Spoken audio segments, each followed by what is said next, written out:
ಬೆಳಗಿನ ಬೆಳಕು. ಅರಣ್ಯಕಾಂಡ 14ನೇ ಅಧ್ಯಾಯ 21ರಿಂದ 23. ಯೆಹೋವನನ್ನು ನಿಂದಿಸುವುದು ಭಾಗ 1. ಮೋಶೆಯ ಪ್ರಾರ್ಥನೆಯನ್ನು ಆಲಿಸಿ ಯೆಹೋವನು ಜನರನ್ನು ಕ್ಷಮಿಸಿದ ನಂತರ ಆತನು ಮಾತನಾಡುವುದನ್ನು ಮುಂದುವರಿಸುತ್ತಾ ಒಂದು ಅತ್ಯಂತ ಗಂಭೀರವಾದ ಘೋಷಣೆಯನ್ನು ಮಾಡಿದನು. ಆತನು ಹೀಗಂದನು, ನನ್ನ ಜೀವದಾಣೆ, ಭೂಮಿಯೆಲ್ಲ ಯೆಹೋವನ ಪ್ರಭಾವದಿಂದ ತುಂಬಿಕೊಳ್ಳುವುದು ನಿಜ. ಐಗುಪ್ತ ದೇಶದಲ್ಲಿಯೂ ಅರಣ್ಯದಲ್ಲಿಯೂ ನಾನು ತೋರಿಸಿದ ಪ್ರಭಾವವನ್ನು, ಅದ್ಭುತ ಕಾರ್ಯಗಳನ್ನು ನೋಡಿಯೂ ನನ್ನ ಮಾತಿಗೆ ವಿಧೇಯರಾಗದೆ 10 ಸಾರಿ ನನ್ನನ್ನು ಪರೀಕ್ಷಿಸಿದ ಈ ಮನುಷ್ಯರಲ್ಲಿ ಒಬ್ಬನಾದರೂ ನಾನು ಇವರ ಪಿತೃಗಳಿಗೆ ಪ್ರಮಾಣ ಮಾಡಿಕೊಟ್ಟ ದೇಶವನ್ನು ನೋಡುವುದೇ ಇಲ್ಲ. ನನ್ನನ್ನು ನಿಂದಿಸಿದವರಲ್ಲಿ ಒಬ್ಬನಾದರೂ ಅದನ್ನು ನೋಡುವುದೇ ಇಲ್ಲ. ಅರಣ್ಯಕಾಂಡ 14ನೇ ಅಧ್ಯಾಯ 21ರಿಂದ 23. ಇಡೀ ಅರಣ್ಯ ಪ್ರಯಾಣದಲ್ಲೇ ಯೆಹೋವನು ನುಡಿದ ಅತ್ಯಂತ ಗಂಭೀರ ಮಾತುಗಳಲ್ಲಿ ಇವು ಸೇರಿವೆ. ಮೋಶೆಯ ವಿಜ್ಞಾಪನೆಗೆ ಉತ್ತರವಾಗಿ ಆತನು ಆ ಜನಾಂಗವನ್ನು ಕ್ಷಮಿಸಿದರೂ ಅಪನಂಬಿಕೆಯುಳ್ಳ ಆ ತಲೆಮಾರಿನವರು ವಾಗ್ದಾನದ ದೇಶವನ್ನು ಪ್ರವೇಶಿಸುವುದಿಲ್ಲ ಎಂದು ಘೋಷಿಸಿದರು. ಕ್ಷಮೆಯು ಅವರ ಸುದೀರ್ಘ ಹಾಗೂ ಪುನರಾವರ್ತಿಯ ದಂಗೆಯ ಭೂಲೋಕದ ಪರಿಣಾಮಗಳನ್ನು ಇಲ್ಲದಂತೆ ಮಾಡಲಿಲ್ಲ. ಅವರ ಪಾಪವು ಕ್ಷಮಿಸಲ್ಪಟ್ಟಿತು, ಆದರೆ ಆ ತಲೆಮಾರಿಗೆ ಕಾನಾನ್ ದೇಶದ ಬಾಗಿಲು ಮುಚ್ಚಲ್ಪಟ್ಟಿತು. ಈಗ ಯೆಹೋವನು ಅವರ ಪಾಪವನ್ನು ಹೇಗೆ ವರ್ಣಿಸುತ್ತಾನೆ ಎಂಬುದನ್ನು ಜಾಗರೂಕತೆಯಿಂದ ಗಮನಿಸಿ. ಆತನು ಅವರು ಕೇವಲ ತನ್ನನ್ನು ಶಂಸಿಸಿದರು ಅಥವಾ ತನ್ನ ವಿರೋಧ ಗೊಣಗಿದರು ಎಂದು ಹೇಳುವುದಿಲ್ಲ. ಬದಲಾಗಿ ಅವರು ತನ್ನನ್ನು ನಿಂದಿಸಿದ್ದಾರೆ ಅಥವಾ ಶ್ರೇಷ್ಠವಾಗಿ ಕಾಣದೆ ಕೀಳಾಗಿ ಕಂಡಿದ್ದಾರೆ ಎಂದು ಹೇಳುತ್ತಾನೆ.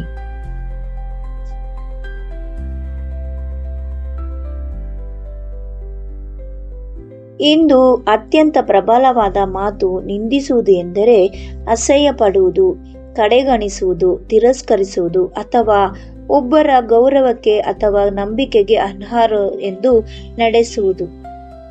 ಇದು ಒಬ್ಬರನ್ನು ಸರಳವಾಗಿ ಇಷ್ಟಪಡುವುದಕ್ಕಿಂತಲೂ ಅತ್ಯಂತ ತೀವ್ರವಾದದ್ದು. ನಿಂದನೆಯು ನಾವು ನಿನ್ನನ್ನು ಗೌರವಿಸುವುದಿಲ್ಲ, ನಾವು ನಿನ್ನನ್ನು ನಂಬುವುದಿಲ್ಲ, ನಿನ್ನ ಮಾತುಗಳು ನಮಗೆ ಮುಖ್ಯವಲ್ಲ ಎಂದು ಹೇಳುವ ಮನೋಭಾವವಾಗಿದೆ. ದೇವರು ತನ್ನ ಸ್ವಂತ ಜನರ ಬಗ್ಗೆ ಹೇಳಿದ ಮಾತು ಇದಾಗಿದೆ.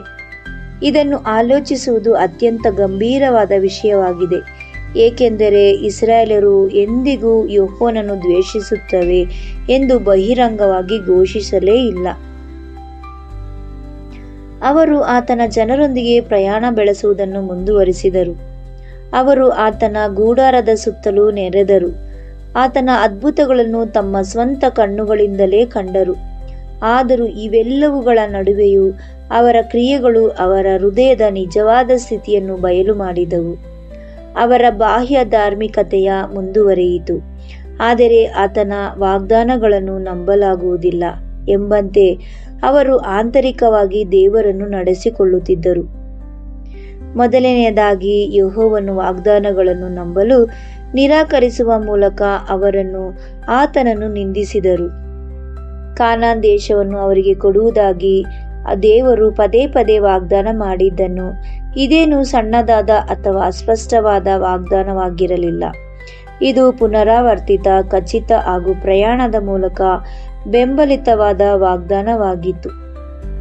ಆದಾಗ್ಯೂ 10 ಮಂದಿ ಗೂಢಚಾರಿಗಳ ಭಯಾನಕ ವರದಿಯನ್ನು ಕೇಳಿದ ನಂತರ ಅವರು ದೇವರ ನಂಬಿಗಸ್ತ ವಾಗ್ದಾನಕ್ಕಿಂತಲೂ ಮನುಷ್ಯರ ಭಯದ ಮಾತುಗಳನ್ನೇ ಹೆಚ್ಚು ನಂಬಿದರು.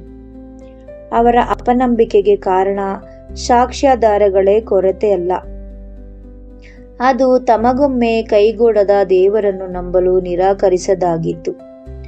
ಒಬ್ಬ ವ್ಯಕ್ತಿಯು ದೇವರ ನಿಶ್ಚಿತ ಮಾತಿನ ಮೇಲಿಂದ ಮನುಷ್ಯರ ಭಯಾನಕ ಧ್ವನಿಗಳನ್ನು ನಂಬಿದಾಗ ಅದು ಬರೀ ಬಲಹೀನತೆಯಷ್ಟೇ ಅಲ್ಲ, ದೇವರ ಸ್ವಂತ ದೃಷ್ಟಿಯಲ್ಲಿ ಅದು ತಿರಸ್ಕಾರವಾಗಿದೆ, ಏಕೆಂದರೆ ಅದು ಆತನ ವಾಗ್ದಾನವನ್ನು ಮೌಲ್ಯವಿಲ್ಲದ್ದು ಎಂಬಂತೆ ಕಾಣುತ್ತದೆ. ಎರಡನೇದಾಗಿ, ಅವರು ಯೆಹೋವನ ಕರ್ತನ ಮಹತ್ಕಾರ್ಯಗಳನ್ನು ಮರೆತು ಆತನನ್ನು ತಿರಸ್ಕರಿಸಿದರು.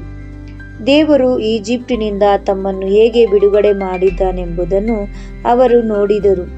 ಅವರು ವಿಭಜನೆಯಾದ ಕೆಂಪು ಸಮುದ್ರದ ಒಣನೆಲದ ಮೇಲೆ ನಡೆದು ಬಂದಿದ್ದರು. ಅವರು ಪ್ರತಿ ಮುಂಜಾನೆ ಆಕಾಶದಿಂದ ಬಿದ್ದ ಮನ್ನವನ್ನು ತಿಂದಿದ್ದರು, ಬಂಡೆಯಿಂದ ಬಂದ ನೀರನ್ನು ಕುಡಿದಿದ್ದರು.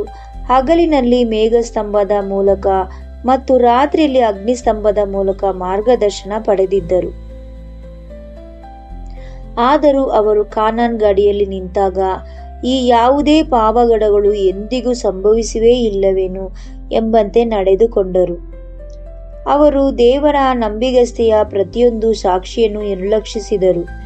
ದೇವರು ಮಾಡಿದ ಕಾರ್ಯಗಳನ್ನು ಮರೆಯುವುದು ಗಂಭೀರವಾದ ವಿಷಯ. ಆತನ ಗತಕಾಲದ ದಯೆಯನ್ನು ನಾವು ಮರೆತಾಗ ಆತನ ಪ್ರಸ್ತುತ ಕಾಳಜಿಯನ್ನೇ ನಾವು ಸಂಶಯಿಸಲು ಪ್ರಾರಂಭಿಸುತ್ತೇವೆ ಮತ್ತು ನಮ್ಮನ್ನು ಇಲ್ಲಿಯವರೆಗೆ ಹೊತ್ತು ತಂದಾತನನ್ನೇ ನಿಂದಿಸುತ್ತೇವೆ. ಮೂರನೆಯದಾಗಿ, ಅವರು ಯೆಹೋವನ ಮೇಲೆ ಕೆಟ್ಟ ಉದ್ದೇಶಗಳನ್ನು ಆರೋಪಿಸಿದಾಗ ಅವರ ತಿರಸ್ಕಾರವು ಇನ್ನೂ ಸ್ಪಷ್ಟವಾಯಿತು.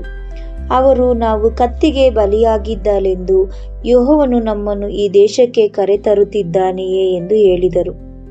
ದೇವರು ತಮ್ಮನ್ನು ಆಶೀರ್ವದಿಸಲು ಬಯಸಿದ್ದಾನೆ ಎಂದು ನಂಬುವ ಬದಲು ಆತನು ತಮ್ಮನ್ನು ನಾಶ ಮಾಡಲು ಉದ್ದೇಶಿಸಿದ್ದಾನೆ ಎಂದು ತೀರ್ಮಾನಿಸಿದರು. ತಮಗೆ ಆಹಾರ ನೀಡಿ ನಡೆಸಿದ ಪ್ರೀತಿಯ ಹಸ್ತವನ್ನು ನೋಡಿ ಅದೇ ಹಸ್ತವು ತಮ್ಮನ್ನು ಸಾವಿನತ್ತ ಒಯ್ಯುತ್ತಿದೆ ಎಂದು ಹೇಳಿದರು. ಅವರು ಆತನು ಒಳ್ಳೆಯವನನ್ನು ಪ್ರಶ್ನಿಸಿದರು, ಆತನ ಪ್ರೀತಿಯನ್ನು ಸಂಶಯಿಸಿದರು. ಒಬ್ಬ ವ್ಯಕ್ತಿಯು ದೇವರ ಒಳ್ಳೆಯ ಉದ್ದೇಶಗಳನ್ನು ಕೆಟ್ಟದೆಂದು ಕರೆದಾಗ ಅದು ಅತ್ಯಂತ ಕೆಟ್ಟ ರೂಪದ ತಿರಸ್ಕಾರವಾಗುತ್ತದೆ. ನಾಲ್ಕನೆಯದಾಗಿ, ಅವರು ಈಜಿಪ್ಟಿಗೆ ಹಿಂತಿರುಗಲು ಬಯಸುವ ಮೂಲಕ ಯೆಹೋವನನ್ನು ತಿರಸ್ಕರಿಸಿದರು. ತಮ್ಮ ದಾಸತ್ವದ ನಾಡಿಗೆ ಹಿಂತಿರುಗುವುದೇ ಇಲ್ಲ ಮೇಲು ಎಂದು ಅವರು ತಮ್ಮಲ್ಲಿ ಮಾತನಾಡಿಕೊಂಡರು. ತಮ್ಮನ್ನು ಮುನ್ನಡೆಸಲು ದೇವರು ನೇಮಿಸಿದ ಮೋಶೆಯನ್ನು ನಿರಾಕರಿಸುವ ಮೂಲಕ ಅವರು ವಾಸ್ತವವಾಗಿ ದೇವರು ಸ್ವಂತ ನಾಯಕತ್ವವನ್ನೇ ನಿರಾಕರಿಸುತ್ತಿದ್ದರು. ತಮ್ಮನ್ನು ಮಹಾನ್ ಹಸ್ತದಿಂದ ವಿಮೋಚಿಸಿದ ದೇವರನ್ನು ನಂಬುವುದಕ್ಕಿಂತ ಈಜಿಪ್ಟಿನ ದಾಸತ್ವವನ್ನೇ ಅವರು ಇಷ್ಟಪಟ್ಟರು. ತಮ್ಮನ್ನು ಮತ್ತೆ ಸಂಕೋಲೆಗಳಲ್ಲಿ ತಳ್ಳಲು ಮತ್ತೊಬ್ಬ ನಾಯಕನನ್ನು ಆರಿಸಿಕೊಳ್ಳಲು ಸಹ ಅವರು ಪ್ರಸ್ತಾಪಿಸಿದರು. ದೇವರು ನೀಡಿದ ಸ್ವಾತಂತ್ರ್ಯವನ್ನು ತಿರಸ್ಕರಿಸಿ ಆತನು ನಮ್ಮನ್ನು ರಕ್ಷಿಸಿದ ದಾಸತ್ವಕ್ಕಾಗಿಯೇ ಮತ್ತೆ ಹಂಬಲಿಸುವುದು ಆತನ ರಕ್ಷಣೆಯ ಪ್ರೀತಿಗೆ ಮಾಡುವ ದೊಡ್ಡ ಅವಮಾನವಾಗಿದೆ. ಐದನೆಯದಾಗಿ, ಅವರು ಯೆಹೋಶುವ ಮತ್ತು ಕಾಲೇಬರನ್ನು ಕಲ್ಲೆಸೆದು ಕೊಲ್ಲಲು ಬಯಸಿದಾಗ ಅವರ ದಂಗೆಯು ತುತ್ತ ತುದಿಗೆ ತಲುಪಿತು. ಈ ಇಬ್ಬರು ನಂಬಿಗಸ್ತ ವ್ಯಕ್ತಿಗಳು ದೇವರು ಹೇಳಿದ್ದನ್ನು ಮಾತ್ರವೇ ಮಾತನಾಡಿದರು. ಅವರು ತಮ್ಮ ಸ್ವಂತ ಮಾತನ್ನು ಸೃಷ್ಟಿಸಿರಲಿಲ್ಲ. ಅವರು ಕೇವಲ ಯೆಹೋವನ ವಾಗ್ದಾನವನ್ನು ಪುನರಾವರ್ತಿಸಿದರು. ಆದರೂ ಸಮುದಾಯವು ಅವರನ್ನು ಮೌನಗೊಳಿಸಲು ಬಯಸಿತು, ಏಕೆಂದರೆ ಅವರ ಮಾತುಗಳು ಜನರ ಅಪನಂಬಿಕೆಯನ್ನು ಬಯಲುಗೊಳಿಸಿದವು. ದೇವರ ನಂಬಿಗಸ್ತ ಸಾಕ್ಷಿಗಳನ್ನು ನಿರಾಕರಿಸುವುದು ಸ್ವಂತ ದೇವರನ್ನೇ ತಿರಸ್ಕರಿಸುವ ಇನ್ನೊಂದು ಮಾರ್ಗವಾಯಿತು.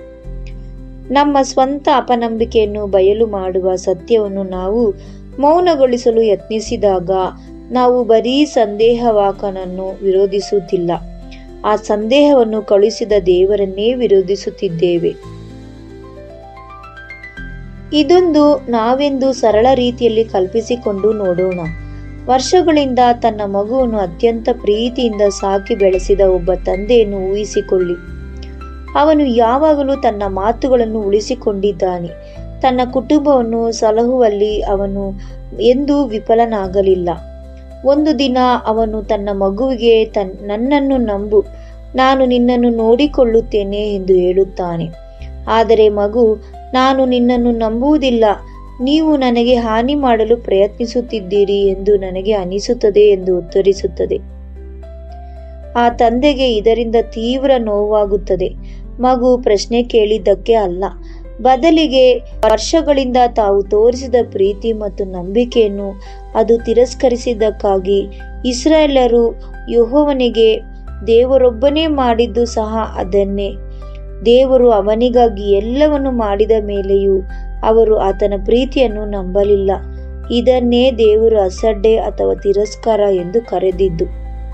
ಇದು ಕೇವಲ ಸಣ್ಣ ತಪ್ಪಾಗಿರಲಿಲ್ಲ, ಮರಳಿ ಮರಳಿ ಸಾಬೀತವಾಗಿದ್ದ ಪ್ರೀತಿಯನ್ನು ಸಂಪೂರ್ಣವಾಗಿ ತಿರಸ್ಕರಿಸದಾಗಿತ್ತು. ಆದರೂ ನಾವು ಎಲ್ಲಿ ಎಚ್ಚರಿಕೆಯಿಂದಿರಬೇಕು, ಏಕೆಂದರೆ ದೇವರ ಮೇಲಿನ ಅಸಡ್ಡೆಗೂ ಮತ್ತು ವಿಶ್ವಾಸದ ನಿಜವಾದ ಹೋರಾಟಕ್ಕೂ ನಿಜವಾದ ಗೊಂದಲಕ್ಕೂ ಬಹಳ ವ್ಯತ್ಯಾಸವಿದೆ. ಆ ವ್ಯತ್ಯಾಸವು ಅರ್ಥ ಮಾಡಿಕೊಳ್ಳುವುದು ನಮಗೆ ತುಂಬಾ ಮುಖ್ಯವಾಗಿದೆ. ಆದರೆ ಮೊದಲು ಇಸ್ರಾಯೇಲ್ಯರು ದೇವರನ್ನು ಹೇಗೆ ನಡೆಸಿಕೊಂಡರು ಎಂಬುದನ್ನು ನೋಡಿದ ನಂತರ ನಾವು ನಮ್ಮದೇ ಹೃದಯಗಳ ಕಡೆಗೆ ಬೆಳಕು ಚೆಲ್ಲಬೇಕು. ಏಕೆಂದರೆ ಇಸ್ರಾಯೇಲರು ವಿವರಿಸುವ ಅದೇ ಪಠ್ಯವು ನಮ್ಮನ್ನು ಶೋಧಿಸುತ್ತದೆ. ಅದನ್ನು ನಾವು ನಾಳೆ ಮುಂದುವರಿಸೋಣ. ಪ್ರಾರ್ಥನೆ.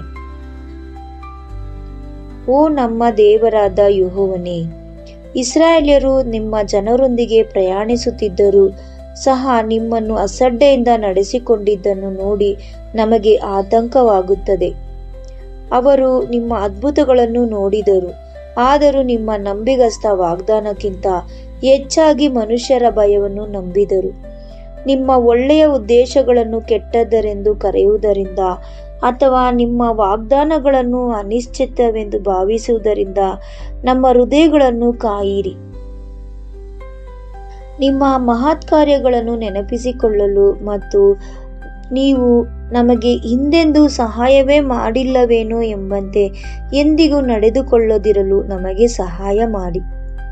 ನೀವು ಪದೇ ಪದೇ ನಿಮ್ಮ ಪ್ರೀತಿಯನ್ನು ಸಾಬೀತುಪಡಿಸಿದ ನಂಬಿಗಸ್ತ ತಂದೆಯಾಗಿದ್ದೀರಿ. ನಿಮ್ಮ ಪ್ರೀತಿಯನ್ನು ನಂಬುವುದನ್ನು ನಮಗೆ ಕಲಿಸಿಕೊಡಿ.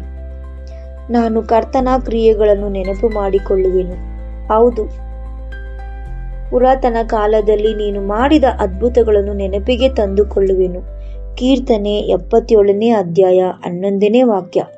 ಕ್ರಿಸ್ತನ ಹೆಸರಿನಲ್ಲಿ ಬೇಡಿ ಹೊಂದುತ್ತೇವೆ ನಮ್ಮ ಪರಮ ತಂದೆಯೇ, ಆಮೇನ್.